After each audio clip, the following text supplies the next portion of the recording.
توبہ روح کا غسل ہے، جتنی بار کیا جائے روح میں نکھار پیدا ہوتا ہے۔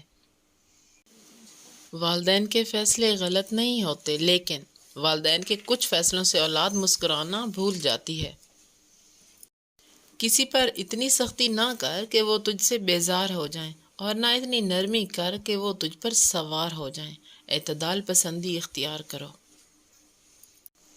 لوگوں کے چھپے عیب ظاہر نہ کرو، کیونکہ تو ان کو ذلیل کرے اور خود کو ناقابل بھروسہ بنائے گا۔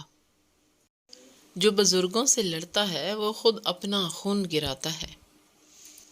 جس کو ایک مدت سے دوست بنایا، مناسب نہیں کہ اس کو ایک لمحے میں رنجیدہ کر دیں۔ اس سے لا تعلقی بھی آہستہ آہستہ ہونی چاہیے، یکدم نہیں۔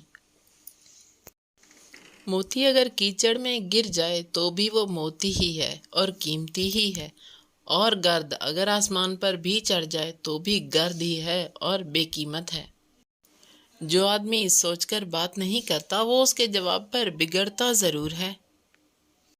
جو کمزور پر رحم نہیں کرتا وہ زبردستوں کے ظلم میں پھنستا ہے۔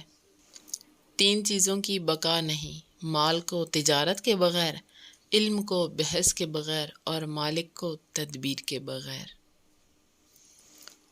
حکیم لقمان فرماتے ہیں، محبت میں جو محبوب کا غصہ اور بے رخی برداشت نہ کرے وہ عاشق نہیں بلکہ دھوکے باز ہے۔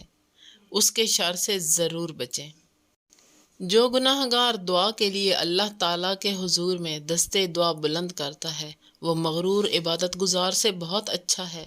توبہ کر لینا بہتر ہے۔